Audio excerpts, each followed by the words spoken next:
The characters we play in MTV Shuga Down South are fictional, but the issues we face and the drama we go through aren't. In MTV Shuga IRL, we step out from in front of the cameras and bring you the real people facing what we as actors only pretend to.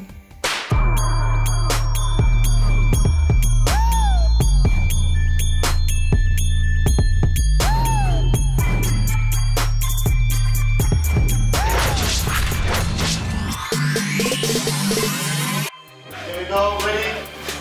Camera is set. Action. I am Thuso-Mbedu and I play Nick-Mutuma. My name's Stephanie and I play the role of Tsholo on Shuga. Tsholo is a 16-year-old mixed-race girl. She decides to get a blesser. Just started. Shh. Why just started? My very simple understanding of a blesser is a man or a woman that is much older than their partner, and they provide for them, whether it be financially or materially, in exchange for sex. I think there are definitely a lot of young girls who are like Tsholo. They're not exactly 100% prepared for the consequences of having a transactional relationship. Hey! Hey! One of the blessers that I have heard of, or there was a big story on, was this guy called Serge. And what really stood out for me was his attitude towards being a blesser. He wasn't shy about it, he wasn't ashamed. It was more like a badge of honor. I think it's linked to the fact that he just feels, well, I have all this money and I like having nice things and good things and in the form of women, and if they say yes, what's the problem?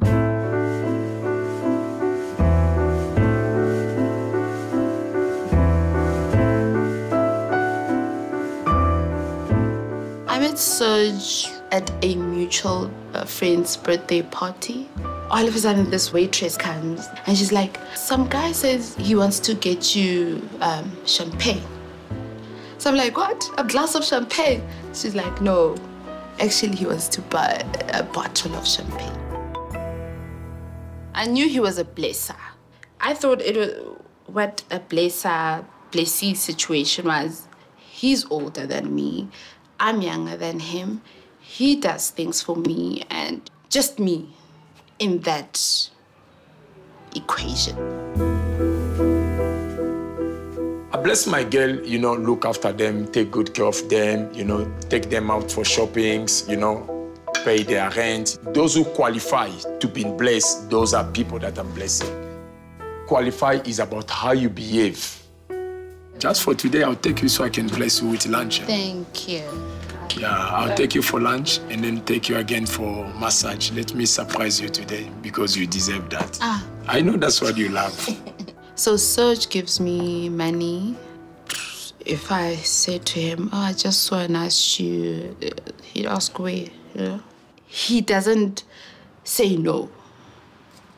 If I had to ask him something and say, Serge, I need this and this and this and this, I already know that he's going to do it.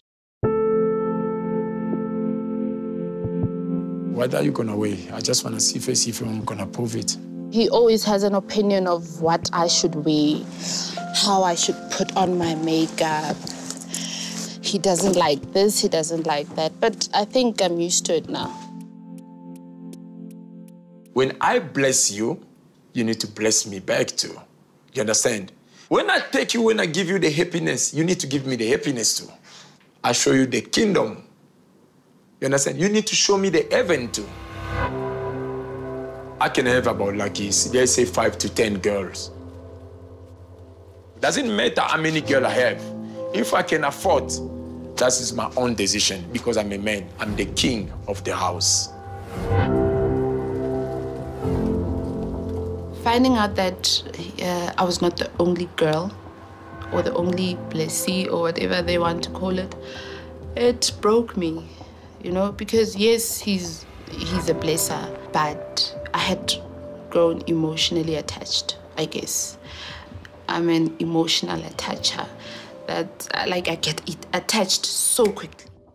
Do I feel like I'm respecting myself? It comes to mind that maybe I'm not, but at the end of the day, I'm doing it. Why am I doing it? I don't know.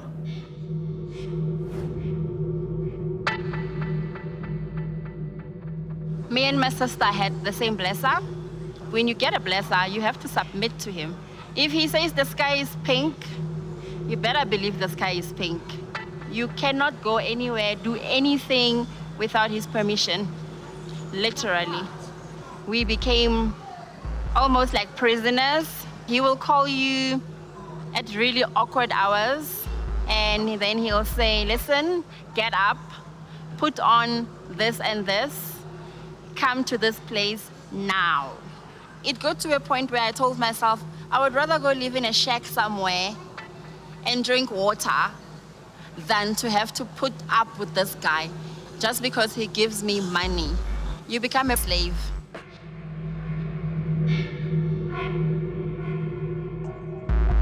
So, Leo season 5 is Leo like you've never seen him before.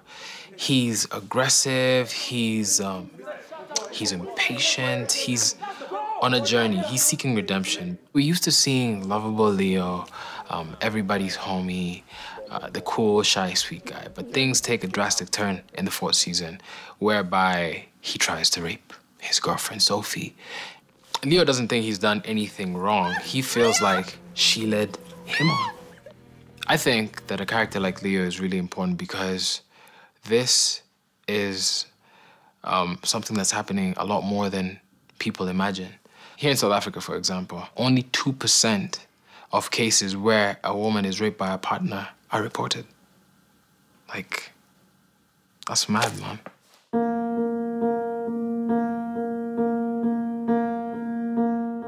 I was 14 when I met Dwayne. And he was like 17. Okay, I won't say he was charming. I don't know, I just liked him because he was a boy. None of my friends liked him. One of my friends, she's like, in this guy just brings this bad spirit when he's around you. And then I would always defend him. No, man, stop being like that. You need to be happy for me. And then I would just shut them out. I was happy. Okay, and then we started fighting. It started when I was like 19, but I took it lightly. I didn't know that it would get serious. We were arguing, but we were arguing in front of people. So the people left, and then he just started smacking me around. Yeah, it became a habit for him to start beating me in front of people. He physically assaulted me a lot. I didn't press charges because he was my boyfriend at that time.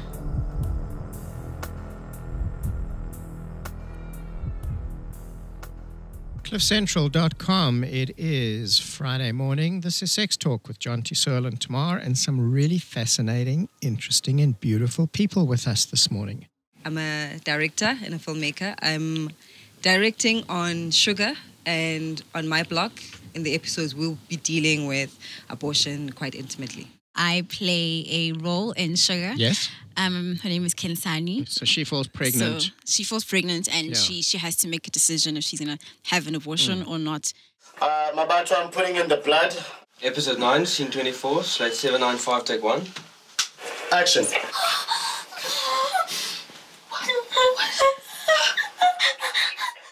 Somebody's joining us who's been through this experience recently. Okay. She's going to remain anonymous. Okay. Good morning, Miss Anonymous.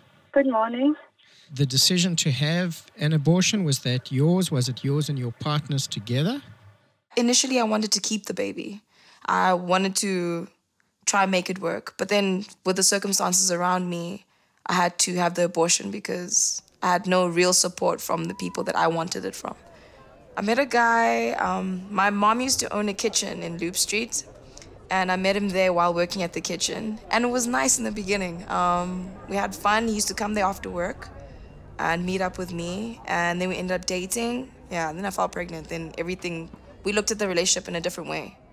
So I did the first test, and it came up positive. I'm like, nah, it's a false positive. Next day, I went and I got 3 different brands, and I was like, flip.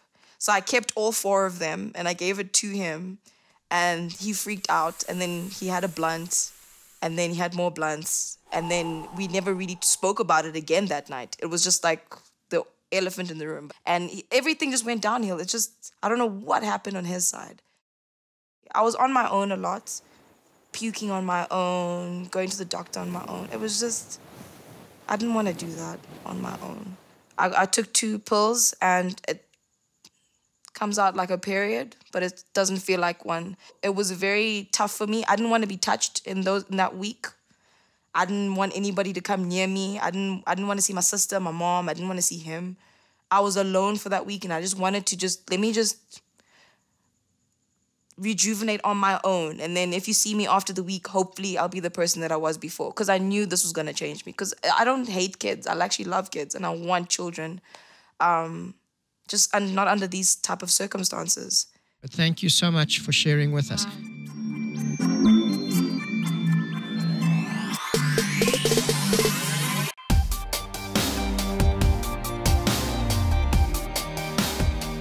I feel that this culture is wrong. The blesser, as the older person who should know better, I think is in the wrong more.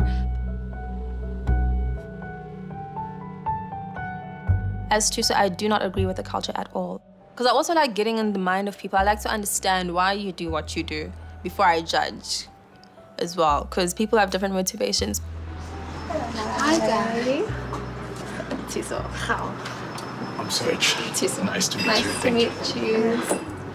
So I just want to understand, like, from your point of view, like, how you got into this, why you got into this. Yes, I think I love the gifts, obviously, but it's not really all about it. People know him as the international blesser, you know, but you get to know him personally. You'll see that there's more behind that international blesser kind of image. Just in terms of the rules of the game, can you please just talk me through those? Okay, in time of qualification, there's a couple of levels that we call. Level 0 is love, is mean, you just give me love, you don't get nothing. Level 1, you qualify for airtime. What I mean airtime, we have a certain student who just call you for airtime. We have a level 2, who sometimes they qualify for Brazilian hair, you know. We have a level 3 who qualify for iPhone. It depends on what type of iPhone. It can be 6, can be 7. If I see you're in a certain level where I put you, I get you iPhone 7 Plus, because that's where the level that you stand for. There is a level 4, those who qualify to travel, to go to Dubai. When I go my meeting, you're always around me. When you are with me, doesn't matter if I have 5 blessings or 10 blessings, you cannot see any man. If you see any man during my time, if I find about it, I think your contract is already expired. Okay. You understand? What level are you? Do you know? No, I don't really. Can I give you a level? Let me respond on the behalf. You okay? She really qualified on the level 4. You understand the way she can be able to travel. Trips. You understand, to go for shoppings. Like the way you see her, the way she look, she's very hot and very decent. It's actually bull. I wouldn't advise anyone to do it. I have done it. It is not a great idea. Because at the end of it, you end up with nothing. Literally nothing. And by nothing, I mean you have no pride, you have no dignity, nothing. And then family-wise, like, everybody knows that this is the path that you've chosen. I don't think everybody's proud about the lifestyle. Yeah. There's no long-term thing for this. No. Right, so it's not really going anywhere. It's just for the moment. It's emotionally breaking sometimes. It's emotionally straining. I think at the end of the day is how you sit by yourself in your room and you have those thoughts of, why am I doing this? Is it worth it? What's the answer to that? Have you given yourself? No, I haven't given myself that answer. Having spoken to Khao, there are mind games at play. He obviously has the power. She understands that. And it is a game of submissions. Whether she likes it or not, she has to do what he says because he is her blesser. It's complicated. She definitely did become more uncomfortable as I asked more questions because then she was forced to face herself. And some realities that maybe she was trying to not be aware of came to the fore.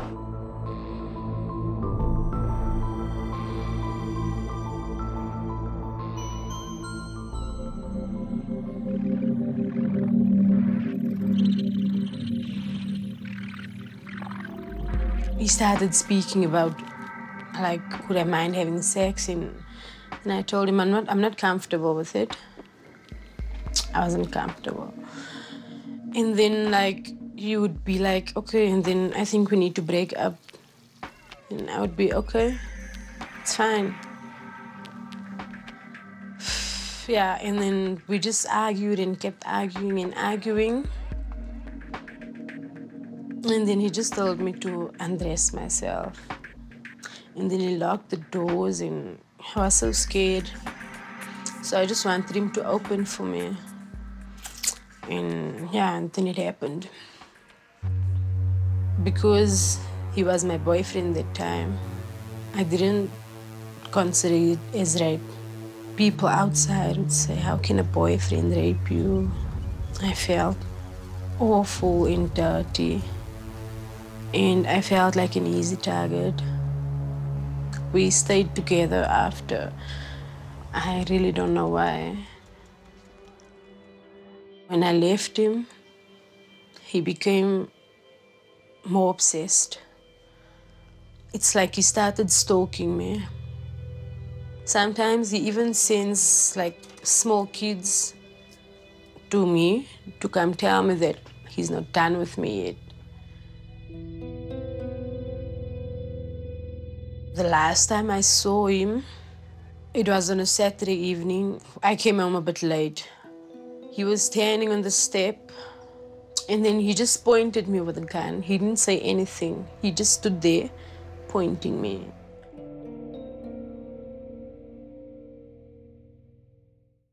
This is the first time that Shuga is bringing abortion into the storyline because it is legal in South Africa. But then if we look at what is happening in the service providing sphere, like, you know, the hospitals, the clinics, women are not given that choice, you know. When a woman comes into a hospital or a clinic looking for that service, they must get counseled, you know. What is the legal period at which it stops being legal to have an abortion? It's at 20 weeks. Obviously, then people are turning to illegal means beyond that. You see the posters of where to get the illegal abortion. You All don't over. get a lot of information on where to get the safe one. Yeah. People do not know where to go right now. So Yeah. even if you Google getting an abortion in Pretoria, apart from Mari Stopes, what's going to come up, it's also the illegal providers because they're saturating the internet, you know? So there's no information on where the actual safe services can be acquired. There's posters everywhere, like abortion, painless, and all that. I was like, okay, I'm out of options. So I took the numbers, I called, and then a guy said I should like come to Nigel. He lives at Nigel. So he gave me like 8 pills. And then he said 4 of them I can swallow, and 4 of them I have to like stick them up my vagina. And then I just asked them, I'm like, okay, will I die or anything? He's like, well, anything can happen. On Saturday morning, it was in the morning, it's like 1 o'clock in the morning, 1 a.m. I started like feeling this drastic pain. It was like so painful. And then so I didn't want to scream or anything because, you know, my dad's in the other room and of course he didn't know what was going on. And then after like an hour or so, I started bleeding a lot. You know, like my sheets were like red. I bled for like a month or so. Sometimes I like think about it and I just feel like this horrible person, but I had to do it.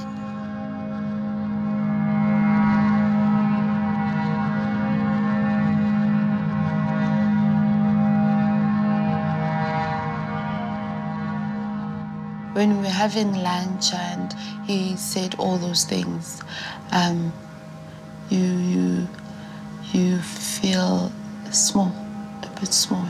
I saw that he's trying to belittle me. He's trying to break me down.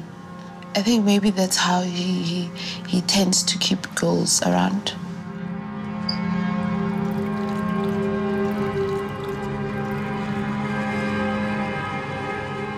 I think it's time for me to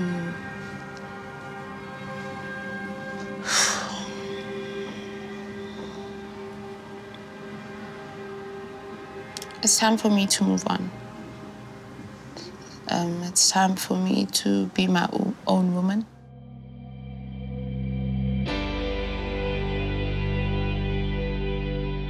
Now, I need to get your help. So I just decided to go out and find some help. It's for myself. I need to start getting better now so that my life can move on.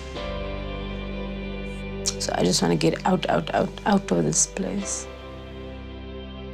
I don't think anyone can get over an abortion like very easily. I'm glad I got the option. To be honest, I don't think I would have been in a good space right now if I had had the baby.